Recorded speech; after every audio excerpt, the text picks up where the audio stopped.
நீங்கள் என்ன நினைப்பீங்க, இவங்க கெட்டவங்க, இந்த கெட்டவங்கனால நடந்த ஆட்சி தான் அதில் அழிஞ்சு போச்சு, இவங்களுடைய ஆட்சி சாம்ராஜ்யம்லாம் சரிஞ்சிருச்சு அப்படின்னு நம்புவீங்க. கடவுள் கண்ணை குத்திருச்சுன்னு நம்புவீங்க. எந்த கடவுள் கண்ணை வந்து குத்தும்? குழந்தைகளை கொண்டிருக்கானுங்க, குழந்தைய தின்றுருக்கானுங்க. இவ்வளோ கேவலமான மனிதர்கள் நம்ம முன்னாடி எல்லைட்டு புலி ஃபயராக வாழ்ந்துட்டு இருக்கானுங்கன்னா எந்த கடவுள் வந்து கண்ணை குத்தும்? எந்த கடவுளும் இவனை தண்டிக்கலை அப்படின்னா உன்னை எப்படி அந்த கடவுள் காப்பாற்றும்? வணக்க மக்களே, எப்ஸ்டன் ஃபைல்ஸ். ஸோ அதை பற்றி நம்ம அகெயின் பேச வேண்டியதாக இருக்குது. காரணம் என்ன அப்படின்னா, இந்த எப்ஸ்டன் ஃபைல் வந்து ஒவ்வொன்றா அடுக்கடுக்காக ரிலீஸ் ஆகிட்டே இருக்குது. வேர்ல்டு முழுக்க பயங்கரமான ஒரு ட்ரெண்டிங்கில் ஒரு ஓடிக்கிட்டு இருக்குது. அதாவது சாதாரண ஒரு யூடியூபர் வந்து இதனால் வரைக்கும் கண்டென்ட் கிரியேட்டராக இருந்திருப்பானுங்க, இல்லை வேறு ஏதோ விஷயங்கள் பேசியிருப்பானுங்க, சோஷியல் இஷ்யூஸு சின்ன சின்ன விஷயங்கள் பேசியிருப்பானுங்க. பட் இப்போது அவங்களாம் என்ன சொல்கிறாங்க அப்படின்னா, ஒருவேளை ரகசிய கும்பல்னு ஏதோ ஒரு ஒன்று இருக்குமோ, இவங்களுக்கெல்லாம் பின்னாடி ஏதோ ஒரு மிகப்பெரிய ஒரு செட்டார் கட்டமைப்பு இருக்கோ, உலகத்தெலாம் ஒரு விஷயங்களை கண்ட்ரோல் பண்ணுறாங்களோ. அதாவது இவங்க சொல்கிற இந்த எலிமினாட்டின்ற பழைய ஃபைல் இருக்குல்ல, அது தூசி தட்டி திருப்பி கார்ப்பரேட் சொசைட்டி பின்னாடி இருந்து யாரோ இயக்குறாங்க அப்படின்ற ஒரு பிம்பத்தை வேர்ல்டு முழுக்க நம்ம தமிழ் கிரியேட்டர்ஸ் இருக்கானுங்களா, இன்ஸ்டாகிராம் இன்ஃப்ளூயன்சர் இருக்கானுங்களா, இந்த அவேர்னஸ் இன்ஃபர்மேஷன்லாம் கொடுப்பானுங்களா, இவனுங்களை முதற்கொண்டு இதை பற்றி பேசுகிறானுங்க. எனக்கு என்ன ஆச்சரியமாக இருக்குன்னா, இந்நேரத்துக்கு இந்த டாப்பிக்கை எடுத்து முக்கியமான ஆட்கள் நம்ம மதன் கூறிலாம் மில்க் பண்ணியிருக்கணும். ஆனால் மில்க் பண்ணலை.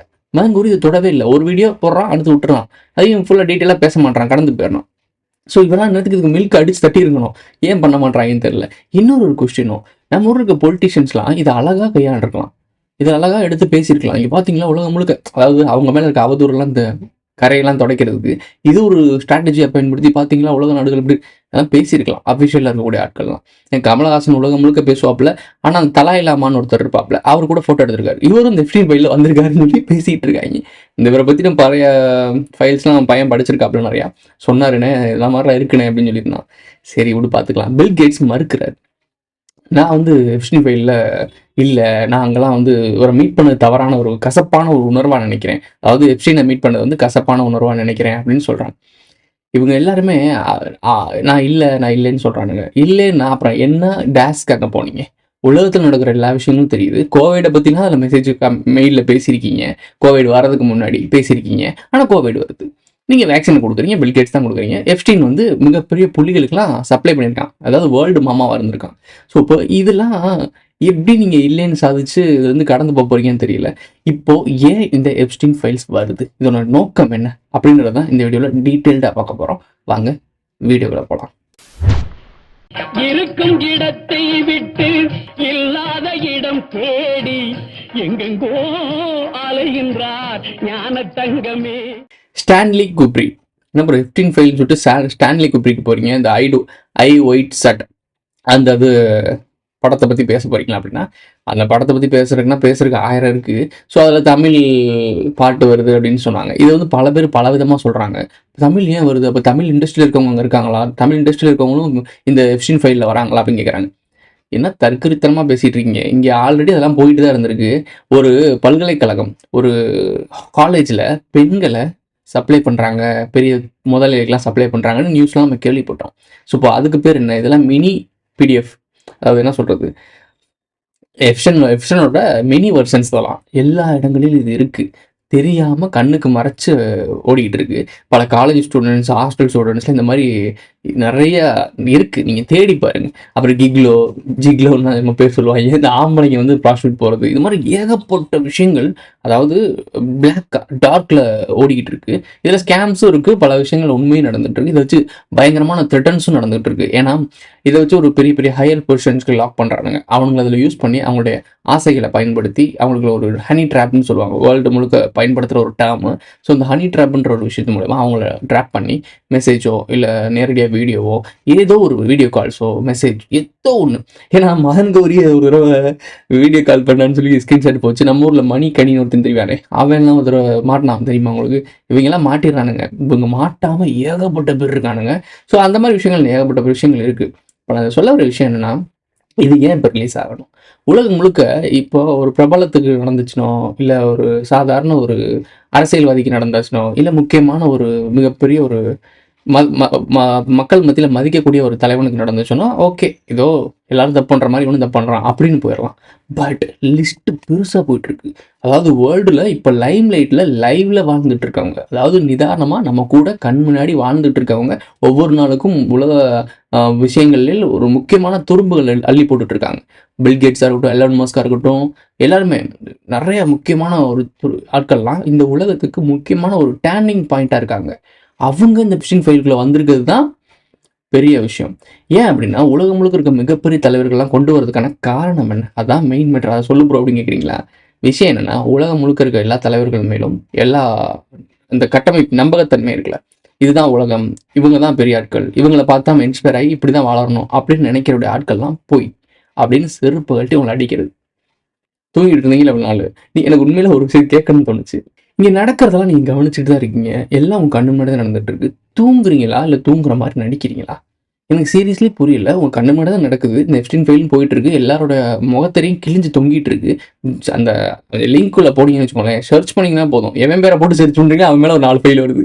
ஸோ இப்போ திருட்டு கம்யூனிட்டி ஃபைலாக தான் இருக்காங்க, அவங்க தான் தலைமைகளாக இருக்காங்க. இவங்கெல்லாம் இப்போ மாட்டுறாங்களே, இது உங்களுக்கு புரியவே இல்லையா என்ன நடக்குதுன்னு? கடந்த பல வருடங்களா இதை பற்றி நிறைய பேர் பேசியிருக்காங்க. நாம் ஒரு 4 வருஷம் பேசியிருக்கோமே. எங்கெல்லாம் கான்ஸ்பிரசி தேரி, இவங்கெல்லாம் டேபூட்டான டாபிக், இவங்க வந்து பேசுகிறவங்க வந்து ஒரு மாதிரி அன்ஹெல்தி சொசைட்டியில் இருக்கவங்க, இவங்கெல்லாம் இன்ஃப்ளூயன்சருக்கு வந்து ஒரு சாபக்கேடு அப்படிலாம் பேசிகிட்டு இருந்தீங்களே. இப்போது இதெல்லாம் எந்த வாய் வச்சு பேசுனீங்களோ அவங்க எல்லாருமே சொல்கிறானுங்க, உலகத்தில் இருக்க ஹையர் பொசிஷன்ஸ் எல்லாமே இந்த சேட்டனிக் வெர்ஷிப்பில் இந்த பலி கொடுக்கறது, குழந்தைங்களை அதை செய்கிறது, இதெல்லாம் பண்ணுறாங்களே அப்படின்னு சொல்லிட்டு எல்லாருமே பேசுகிறாங்க. அப்போது இதெல்லாம் உங்களுக்கு தெரியாததுக்கு முன்னாடி, இதெல்லாம் இவங்கெல்லாம் பேசுறதுக்கு முன்னாடி பேசின நாங்கள்லாம் சொக்கரா? நாங்கள் இன்னும் அந்த பாதையை விட்டு நகலவே இல்லை. யோசிச்சு பாருங்க, மதன் கௌரி இவன் இலுமினாட்டி பற்றி பேசினாப்புல, தமிழ் பொக்கிஷமும் ஆரம்பத்தில் இலுமினாட்டி பற்றி பேசினாப்புல, பாரிசாலன் ஃபுல் அண்ட் ஃபுல் இலுமினாட்டிக்கு தான் அண்டர் கிரவுண்டில் வேலை பார்த்துட்டு இருந்தாப்புல. இப்போ அவர் வாயிலேருந்து இலுமினாட்டின்ற வார்த்தை வந்து பார்த்துருக்கீங்களா? ஹீலர் பாஸ்கர். ஸோ இவங்க எல்லாருமே யோசிச்சு பாருங்களேன், எல்லாருமே இலுமினாட்டி பற்றி தான் பேசியிருக்காங்க. பட் இப்போ கடந்த காலங்களில் பாருங்களேன், அவங்களுடைய நிகழ்வுகள்லாம் கவனிங்களேன், அப்படியே சேஞ்ச் ஓவராக இருக்கும். அந்த பாதையிலேருந்து அப்படியே வெளியே போய் கமர்ஷியல் ஹீரோஸ் மாதிரி ஆயிடுவாங்க, மசாலா படங்கள் நடிக்க ஆரம்பிச்சிடறாங்க. அந்த மாதிரி இவங்களும் இப்படி போயிட்டானுங்க. அதாவது வியூஸ் எடுக்கணும், சம்பாதிக்கணும், அப்படி போயிட்டானுங்க. அப்போ அவங்களோட ஐடியாலஜி என்ன? எது ஒரு விஷயம் வியாபாரம் ஆகலையோ அதை வியாபாரப்படுத்தி இதுதான் உனக்கானதுன்னு வாங்கணும், உங்களை வாங்க வச்சு அது மூலமாக வியாபாரம் பண்ணி பிரபலம் அடைஞ்சிருக்கு. இதை வச்சு இவங்களை வச்சு ஒரு காய்கள் நகர்த்தப்படுது, பாலிடிக்ஸ் மூவ் நடக்குது. நான் திரும்பவும் சொல்கிறேன், நீங்கள் பார்க்குற இந்த இலுமினாட்டி, சீக்ரெட் சொசைட்டி, இவங்கெல்லாம் ஒரு சின்ன துரும்புகள் தான், சின்ன துரும்புகள் தான். இந்த பொலிட்டிஷியன்ஸ் இருக்காங்கல்ல, இந்த பொலிட்டிஷியன்லாம் கரப்ஷன் பண்ணுறாங்கல்ல, இதெல்லாம் நார்மலைஸ் பண்ணுறீங்கல்ல, இது மாதிரி இந்த விஷயங்களும் கொஞ்ச நாளில் நார்மலைஸ் ஆயிரும். உங்களுக்கு இப்போ தான் வெளியே வந்துருச்சுல்ல இதெல்லாம் நடக்குதுன்னு. இதையே ஒரு 10-15 வருஷத்துக்கு முன்னாடி வந்துருந்துச்சுன்னா இந்நேரத்துக்கு ஒரு மிகப்பெரிய சேஞ்ச் ஒரு நடந்திருக்கும். இப்போ வரதுக்கான காரணம் என்ன? இன்னும் 4 வருஷத்தில் வேர்ல்டு வார். இது இன்னொரு நிறைய பேர் என்ன சொல்கிறாங்க, ஒரு ஸ்க்ரீன் ஷாட் கூட இருக்குது பாருங்கள். ப்ரோ எல்லாருமே இந்த வேர்ல்டு வாரை பற்றி பேசுகிறாங்க, இதனால உலகப்போர் வர போதும் அப்படின்னு பேசுகிறேன். உலகப்போர் இதனால வரல, உங்களை எல்லாரையும் நீங்கள் எல்லாரும் அவேர்னஸ் ஆவீங்க, உங்கள் கண்ணு முன்னாடி நடக்கிற அவலங்களை பார்த்து கொந்தளிப்பீங்கன்னு நினச்சவங்க நினச்சாங்க. நீங்கள் செத்த பணமாயிட்டீங்க. அதாவது வெறும் உடம்பு மட்டும்தான் போயிட்டு இருக்கு, உங்களுக்கு மூளைலாம் ஜாம்பி ஆயிடுச்சு. அவங்க சொல்கிறது தான் நடந்துகிட்டு இருக்கு. அவனுக்கு இப்போ நீங்கள் எல்லாம் கிளியர்ச்சியை கிரியேட் பண்ணணும், நீங்கள்லாம் போராட்டம் பண்ணணும், டவுன் டவுன் கத்திட்டு வெளியே வரணும். அது பண்ணாதான் அவன் வச்சிருக்க ஆர்ம் ஃபோர்ஸ்லாம் இருக்குல்ல, இதெல்லாம் இறக்கி விட்டு மக்கள் தொகையை கணிசமாக குறைக்க முடியும், அதாவது வாருக்குள்ளே கொண்டு போக முடியும். ஆனால் நீங்கள் செத்த சுண்ணாம்பா வாழ்ந்துட்டு இருக்கீங்க, பணத்துக்கு முன்னாடி ஓடிட்டு ஓட வச்சது அவன் தான், ஆனால் அதுக்கு முன்னாடி ஓடிட்டு இருக்கீங்க, இந்த பக்கம் திரும்ப மாட்டீங்க, அதாவது சிந்திக்கவே மாட்டீங்கன்னு அவனுக்கு கடுப்பாயிருச்சு. இப்போ என்ன பண்ணுறான் அப்படின்னா, சரிடா ஃபைலை ஃபுல்லாக வெளியே விட்றா. இதில் என்னென்னு என்னன்னா, இந்த எப்ஸ்டைன் இருக்காப்ல, இவர் என்ன உயிரோட இருக்காரு, கேம்லாம் ப்ளே பண்ணிட்டு இருக்காருன்னு சொல்லி ஒரு பக்கம் போயிட்டு இருக்கு. உயிரோட இருந்தா என்ன, செத்தா என்ன, இது பேர் என்னது, ஹிட்லரு சாகலைன்ட்டாங்க, நேதாஜி சாகலைன்ட்டாங்க, இவெல்லாம் அங்கேயும் வாழ்ந்துட்டு இருக்காரு தெரியுமா அப்படின்னு சொல்கிறாங்க. ஸோ இதுக்கெல்லாம் காரணம் என்னென்னா, அதே மாதிரி பிரபாகரனும் சாகலை திருப்பி வருவார்னு சொன்னாங்க. ஸோ அதே கேட்டகரியில் இவனையும் சேர்க்குறாங்களா, இன்னும் சாகலை எப்ஸ்டைன். அப்போது இவங்கெல்லாம் ஏஜென்ட்னா அப்போ அவங்க யார்? சாட்டனிக், அது ஒரு புக்கு, ஒரு எல்டிடி இருக்கும் போது ஒரு புக்கு ரிலீஸ் ஆச்சு. அந்த புக்கு நேம் கூட நான் எடுத்து வச்சுருந்தேன், ஒரு நிமிஷம். தி சாட்டனிக் ஃபோர்ஸ் அப்படின்னு சொல்லிட்டு ஒரு புக்கு இருக்குது. ஸோ அந்த புக்கு எல்டிடி பிரபாகரன் அந்த டைமிங்கில் வெளியான ஒரு புக்கு. ஸோ இதில் என்ன சொல்கிறாங்க அப்படின்னா, சோனியா இருக்காங்கல்ல, சோனியா வந்து எங்கேருந்து வந்தாங்க, அந்த ஊரில் கனெக்ட் பண்ணுறாங்க. சோனியா அவங்க எந்த ஊர்லேருந்து வந்தாங்க உங்களுக்கு தெரிஞ்சுன்னா கமெண்ட்டில் சொல்லுங்கள். அவங்க வந்த பிறகு அந்த ஒரு குடும்பம் இருக்குல்ல, நேரு குடும்பம், இந்த நேரு குடும்பத்தில் நல்லா நோட் பண்ணி பாருங்கள். அந்த நேரு குடும்பத்தில் அந்த ஃபேமிலியில் அந்த அடுத்த ஒரு சூப்பர் பவருக்கு வரக்கூடிய ஆட்கள் எல்லாருமே மர்மமான முறையில் இறந்து போகிறாங்க. ஆனால் இவங்க மட்டும் இருக்காங்க. ஸோ இவங்க தான் இதுலேருந்து வெளியேந்து வந்தவங்க. ஒரு டைமிங்கில் இவங்களை வந்து டிஎன்ஏ டெஸ்ட் எடுக்கிறதுக்கு யாரோ ஒருத்தவங்க குடும்பத்தில் முக்கியமான ஒரு ஆள் இறந்தப்போ, யாருன்றது உங்களுக்கே தெரியும். அவர் இறந்த டைமிங்கில் சரி நாங்கள் அனலைஸ் பண்ணுறதுக்காக ஸ்ரீபெரும்புத்தூர் இருக்குல்ல, அந்த சம்பவத்துக்கு அப்புறம் நாங்கள் டிஎன்ஏ அனலைஸ் பண்ணணும், அவங்க டிஎன்ஏ கொடுங்கன்னு சொல்லி கேட்டிருக்காங்க. அவங்க டிஎன்ஏ கொடுக்காம அவங்க பொண்ணு ஒருத்தவங்க இருக்காங்கல்ல, ஸோ அவங்க டிஎன்ஏ எடுத்து கொடுத்துருக்காங்க அப்படின்னு சொல்லிட்டு இந்த சோனியா அவங்க மேலே ஒரு முக்கியமான அலிகேஷன் வைக்கப்படுது. இந்த சாட்டானிக் ஃபோர்ஸை பற்றி பிரபாகரனுக்கு தெரிஞ்சிருக்கு. ஸோ அது தெரிஞ்சனால தான் இதுக்கப்புறம் ஒரு இந்த பேரே பாருங்கள் சாட்டானிக் ஃபோர்ஸ்னு. ஸோ இதை வச்சு தான் இப்போ எஃப்டீன் ஃபைல் போயிட்டு இருக்கு. நீங்கள் நல்லா நோட் பண்ணி பாருங்கள், இந்த எஃப்டீன் ஃபைலை தொட்டு ஏகப்பட்ட கதைகளை இதில் அடாப்ட் பண்ண வைக்கிறாங்க. யோசிச்சு பாருங்களேன். ஷர்ன்னு சொல்லிட்டு ஒரு ஆராய்ச்சி கூடம் இருந்துச்சு, மிகப்பெரிய நடராஜர் ஸ்டாச்சு வச்சிருந்தாங்க. அதுக்கு முன்னாடி பலி கொடுக்குற மாதிரி ஒரு ரிச்சுவல்ஸ் பண்ணுற மாதிரி இந்த எலிமினாட்டி குரூப் பண்ணுற மாதிரி ஒரு வீடியோஸ்லாம் அப்போ அந்த டைமில் எலிமினாட்டி பேசிட்டு இருந்த டைமில் ஃபேமஸ் ஆச்சு. அது எங்கே வந்து நிற்கிது அப்படின்னா இந்த ரிச்சுவல்ஸில் வந்து நிற்கிது. பாலான்ற ஒரு கடவுள் சொல்கிறாங்க. பாலா கிடையாது, பஃபமௌண்ட் அது இருக்குல்ல. ஸோ அதுக்கு தான் இந்த பஃபமௌண்ட்டுக்கு வந்து அவங்க பலி கொடுக்குற மாதிரியும் அவங்க ரிச்சுவல்ஸ் பண்ணுற மாதிரி இருக்குது. அதே மாதிரி அந்த சர்ன் இருக்குல்ல, அந்த சர்னுக்குள்ளே போய் நீங்கள் கொஞ்சம் தேடி பார்த்தீங்கன்னா வேறு அட்னர் டைமென்ஷன் ஒரு போர்ட்டல்ஸ் ஓப்பன் பண்ணுறாங்க, ஆன்டி மேட்டரை கண்டுபிடிக்க ட்ரை பண்ணுறாங்க, இல்லை கடவுள் துகளை கண்டுபிடிக்க ட்ரை பண்ணுறாங்க, இப்படிலாம் பேசப்படுது. ஆனால் நீங்கள் இதுக்குள்ளே உள்ளே போய் பார்த்தீங்கன்னா இதுக்குள்ளே வேறு ஏதோ ஒரு விஷயங்கள் இருக்குது, மக்களுக்கு தெரியாத ஒரு உண்மையை அவங்க பண்ணுறாங்க அப்படின்றது தான் இதோட ஐடியாலஜி. ஏன் அப்படின்னா இவங்களுடைய ஒரு செரமனி நடக்கிறாங்க, ஒரு ஃபெஸ்டிவல் நடத்துகிறாங்க. இது ஓப்பனிங்க்கு ஒரு ஃபெஸ்டிவல் நடத்துகிறாங்க, அதாவது ஒரு டன்னல் உருவாக்குறாங்க. அந்த டன்னல் ஓப்பன் பண்ணுறதுக்கு ஒரு மிகப்பெரிய ஒரு ஃபெஸ்டிவல் மாதிரி ஓப்பன் பண்ணுறாங்க. இந்த ஒன் ஐ சிம்பிள் அவங்களுடைய ரிச்சுவல்ஸ்லாம் ரொம்ப ஒரு மாதிரி கொடூரமாக எலிமினேட். நீங்கள் அந்த ஐ ஒயிட் ஷாட், அந்த டாம் க்ரூஸ் நடித்த படம், அந்த படத்தில் கூட சீக்வன்ஸ் இந்த ரிச்சுவல்ஸ்லாம் நடக்கும்ல, ஒரு மாதிரி பிஹேவ் பண்ணுவாங்கல்ல, இந்த பிஹேவியர்ஸ் அப்படியே அந்த அந்த ஃபெஸ்டிவலில் பண்ணுறாங்க. அதில் இருக்க ஃபுல்லாக எலைட் புலிஃபயர் தான். இவங்க இந்த எலைட்டாக இருக்கிறதுக்கான காரணம் என்ன அப்படின்னா இந்த மாதிரி விஷயங்கள் பண்ணுறதுனால தான், இந்த பஃபமௌண்ட் கடவுளுக்கு பலி கொடுக்கறதுனால தான் இது நடக்குதுன்னு நினைக்கிறாங்க. இது அப்படி கிடையாது. ஒரு சிஸ்டம் உருவாக்குறாங்க. பலி கொடுக்கறதுனால நடக்குது, ஆனால் அது இவங்க நினைக்கிற மாதிரி கிடையாது. அந்த பலினால தான் இவங்களுக்கு இந்த பவர் கிடைச்சிச்சுன்றது கிடையாது. இப்போது நாம் வந்து நம்ம குலதெய்வங்களுக்கு போய் நம்ம கெடா அதெல்லாம் வெட்டுறோம். ஸோ அதனால நமக்கு ஒரு நல்ல ஃபோர்ஸ் கிடைக்குது. இது ரியாலிட்டி, கரெக்டான ஒரு கனெக்ஷன் தான். ஆனால் இவனுங்க பண்ணுறது அதுக்கு அப்படியே அகெயின்ஸ்ட்டு. கடவுளுக்கு இணையாக ஒரு பிரதிபிம்பத்தை உருவாக்குனா அது எப்படி கரெக்டாக இருக்கும்? கரெக்டாக இருக்காதுல்ல. அது கரெக்டாக இருக்கணும் அப்படின்னா ஆர்டிஃபிஷியலாக நிறைய விஷயங்களை பண்ணணும். ஃபஸ்ட்டு உங்களுக்கு எக்ஸ்பிளைன் பண்ணுறேன். இப்போ இவங்க சாட்டானிக் வர்ஷிப் இந்த மாதிரி இந்த குழந்தைங்களோடலாம் இருந்தோம் அப்படின்னா, பெட்டை ஷேர் பண்ணோம் அப்படின்னா நமக்கு வந்து நீடூடி வாழ முடியும், நமக்கு நிறையா ஆஃபர்ஸ் கிடைக்கும், நமக்கு நிறையா வளர்ச்சி கிடைக்கும், நம்ப வச்சு இவங்கெல்லாம் நம்ப வைக்கப்பட்டிருக்கு. அப்போ அவங்களாம் என்ன பண்ணுறாங்க, இதெல்லாம் பண்ணுறாங்க, இந்த ரிச்சுவல்ஸ்லாம் பண்ணுறாங்க. இதனால் இது நடக்குது ப்ரோ. அப்போ நீ சொல்கிற மாதிரி நீங்கள் குலதெய்வத்துக்கு கிடா வெட்டுற மாதிரி இதுவும் ஒன்று தானே ப்ரோ, இவங்க வந்து சாட்டனுக்கு பண்ணுறாங்க, நீங்கள் வந்து உங்கள் கடவுளுக்கு பண்ணுறீங்க அப்படின்னு சொல்லுவீங்க. கிடையாது. இங்கே தான் நீங்கள் புரிஞ்சுக்க வேண்டிய விஷயமே இருக்குது. அவனுங்க இதை பண்ணுறானுங்க. இதனால எதிரின்னு சொல்லக்கூடிய ஆட்கள் இதெல்லாம் நம்ம நிறையா சொல்லியிருக்கோம், போய் தேடி பார்த்துக்கோங்க. ஸோ இந்த எதிரிக்கு டிஸ்கிரிப்ஷனோட லிங்க் கொடுக்குறேன். இந்த எதிரிக்கு ஆற்றலாக போயிட்டு இருக்கு. ஆனால் இதனால உங்களுக்கு ஆற்றல் போகுது அப்புறம் அப்போ நடக்கதான் செய்யும் அப்படின்னா எதிரினால இதை செய்ய முடியாது. அதுக்கு என்ன பண்ணுவாங்க அப்படின்னா அதுக்கான ஸ்லேவ்ஸ் இருப்பானுங்க. இந்த நாகர்களுடைய கீழே அடியாட்கள், அவங்களுடைய மெம்பர்ஸ், அவங்களுடைய மேனேஜர்ஸ் எல்லாம் இருப்பானுங்களே, இவங்களுக்கு கீழே இருக்க இந்த மாமா பையில இருக்காங்கல்ல, இவங்கெல்லாம் ஒவ்வொரு இடங்களிலையும் ஒவ்வொரு புள்ளிகளையும் முக்கியமான இடத்துல இருப்பாங்க. அந்த இடத்துல இருக்கவங்க இவங்களுக்கான ஆஃபர்ஸை சாங்ஷன் பண்ணுவாங்க. இப்போ யோசிச்சு பாருங்க, ஒரு இந்தியாவிலே மிகப்பெரிய ஒரு ஹையர் பொசிஷன்ல இவங்களோட ஆள் ஏஜென்ட் இருக்கான்னு வச்சுக்கோங்களேன். இவங்களுக்கு ஒரு ஒரு புதுசாக ஒரு சக்தி உருவாகுது. ஒரு ஸ்டார்ட் அப் கம்பெனி ஒருத்தன் உருவாக்குறான். இந்த ஸ்டார்ட் அப் கம்பெனி கண்டிப்பாக பெரிய லெவலில் ஹிட் ஆகும் அப்படின்றது அவனுக்கு நல்லாவே தெரியும். ஸோ இல்லை அவனை ஹிட் பண்ணணும் அப்படின்னு நினைக்கிறாங்க அப்படின்னா இது ஒரு நல்ல மார்க்கெட்டிங் ஸ்ட்ராட்டஜி. இவனை உருவாக்கி விட்டு இவன் மூலியமாக நம்ம பலன் அடையலாம், இவன் மூலியமாக நிறைய காரியங்களை சாதிச்சுக்கலாம் அப்படின்னு அவங்க நினைக்கிறாங்க. அப்படின்னா என்ன பண்ணுவாங்க அப்படின்னா அந்த மேலே இருக்கான்ல முக்கியமான ஆள், அவன் மூலியமா இந்த ஃபைல்ஸ் மூவ் ஆகும்.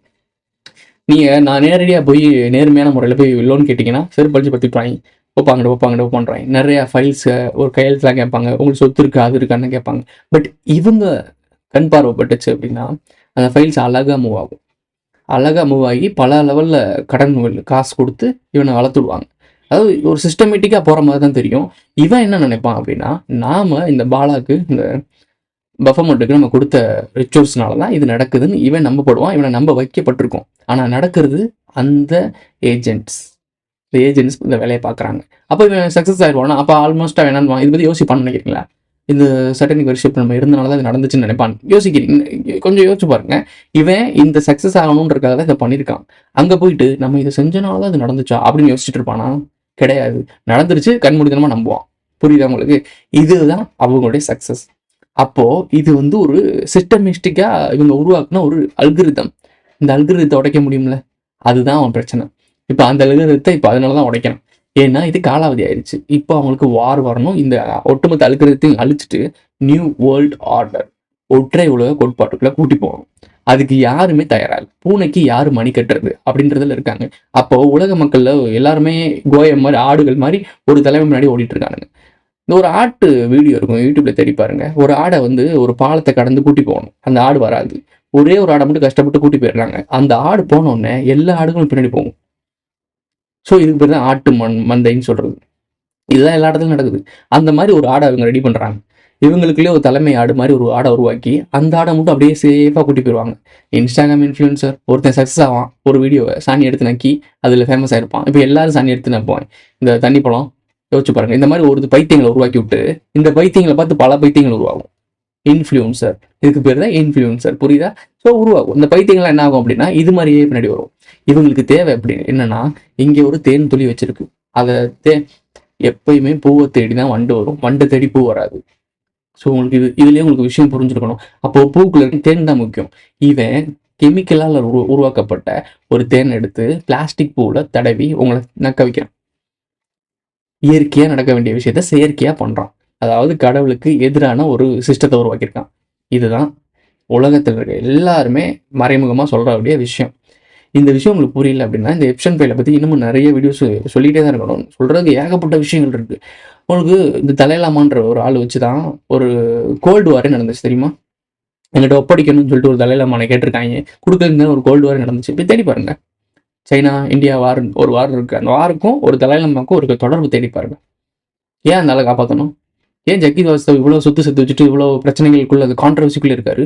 இதே விஷயங்கள் தானே அவங்க ஜக்கி வாஸ்தவோட ஆசிரமத்திலிருந்து ஒரு பெண் ஓடி போனாங்க. திடீர்னு மர்மமான முறையில் ஒரு கிணத்துல கிடந்தாங்க. எப்படி இதெல்லாம் நடக்குது? இப்போ கடவுளுக்கு சாமி தானடா கும்பிடுறீங்க, சாமி தானே ஞானம் தானே கொடுக்குறீங்க. எதுக்கு உங்க இடத்துல ஓடி போறாங்க? ஏன் ஒரு பெண்மணி வந்து 2 பெண்கள் வந்து ஒரு அப்பா வந்து எங்க பொண்ணை கொடுக்க மாட்டாங்கன்னு சொல்லி அந்த பெண்களே மூளைச்செலவு பண்ணப்பட்டு நாங்க அந்த ஆசிரமத்தில் இருக்கோம்னு சொல்றாங்க. என்ன நடக்குது இங்க? அப்போ ஏதோ ஒரு விஷயம். நீங்க எல்லாருமே இன்னும் தூங்கிட்டு இருக்கீங்க. தயவு செய்து வேக்கப்பாங்க, கண்ணை திறங்க, கண்ணை திறந்து இந்த உலகத்தை பாருங்க. பார்க்கலன்னு வச்சுக்கோங்களேன், இந்த மாதிரி செருப்படிகள் நிறைய விடுவோம். இது நடக்கிறதுக்கான முக்கியமான காரணம் உங்களை கொந்தளிக்க வைக்கிறதுக்கு. ஆல்ரெடி அமெரிக்காவில் நடக்க ஆரம்பிச்சிருச்சு. ட்ரம்புக்கு எதிராக போராட்டம் நடக்குது. இது எல்லாத்துக்கும் காரணம் இந்த ஒட்டுமொத்த சிஸ்டமும் தப்புன்னு நீங்கள் நம்பணும்.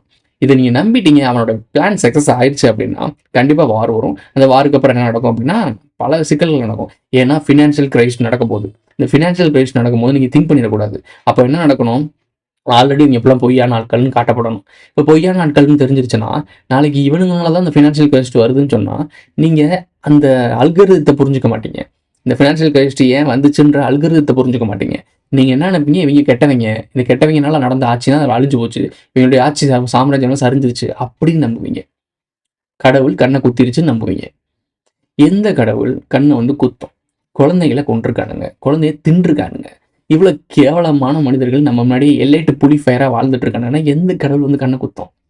எந்த கடவுளும் இவனை தண்டிக்கலை அப்படின்னா உன்னை எப்படி அந்த கடவுள் காப்பாற்றும்? உன்னை நீ தான் காப்பாற்றிக்கணும். அதுக்கு தான் மூளை கொடுத்துருக்கான். அந்த மூளையை யூஸ் பண்ணாமல் இப்படி உங்களுக்கு இதை பற்றிலாம் சொல்கிறவனப்பெல்லாம் கான்ஸ்பிரசி தெரிஞ்சுட்டு ஓரம் கட்டிட்டு இருந்தேன்னா நீ எப்படி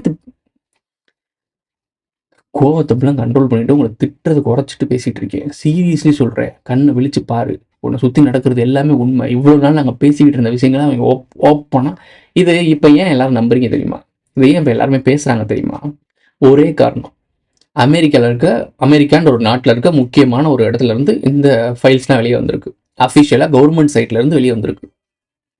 ஸோ இது நம்பகத்தன்மை நீங்கள் நம்புறீங்க.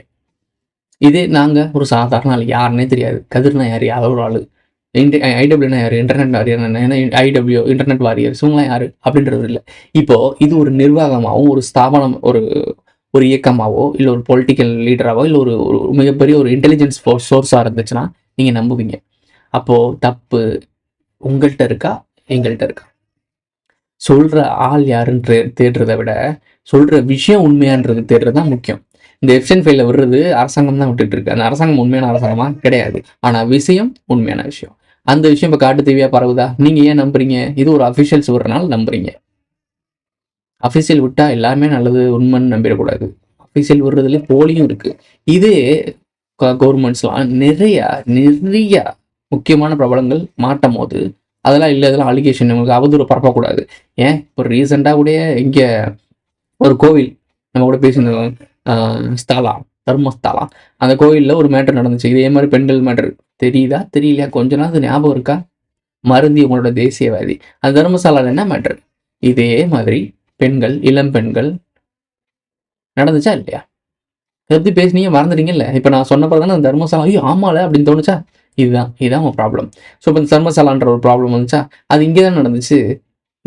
இப்போ அதெல்லாம் வெளியே வரப்போ என்ன சொன்னாங்க, கோர்ட் என்ன சொல்லிச்சு, இதை பற்றிலாம் தப்பு பரப்பக்கூடாதுன்னு சொன்னாங்க. நாளைக்கே ஒரு 50 வருஷம் கழிச்சு, ஒரு 25 வருஷம் கழிச்சு அந்த தர்மசாலா வம்சமே அழிஞ்சு போச்சுன்னு வச்சுக்கோங்க, அந்த கோயிலே இல்லைப்பா, அப்புறம் இந்த விஷயம் வெளியே வந்து உங்களுக்குலாம் தெரிஞ்ச பிறகு ஐயோ ஆமாண்டா, யார் முட்டாள் சொல்லுங்க. ஸோ இது ஒரு விஷயம் இருக்கு, அந்த விஷயத்தை தேடுனீங்கன்னா உங்களுக்கு உண்மை கிடைக்கும். ஆனால் அஃபிஷியல்ஸ் என்ன பண்ணாங்க, அதை பற்றிலாம் பேசக்கூடாது, அவதூறு பரப்பக்கூடாதுன்னு சொன்னாங்கன்னா இல்லையா? இப்போ இந்த எஃப்ஷன் ஃபைல்ஸை நீங்கள் யோசிச்சு பாருங்களேன், இவ்வளோ நாள் இந்த மாதிரி ஹையர் பொசிஷன்லாம் காப்பாற்றிட்டு இருந்த சிஸ்டம் ஏன் இப்போ கைவிடுது? இதுதான் நீங்கள் கேட்க வேண்டிய கேள்வி.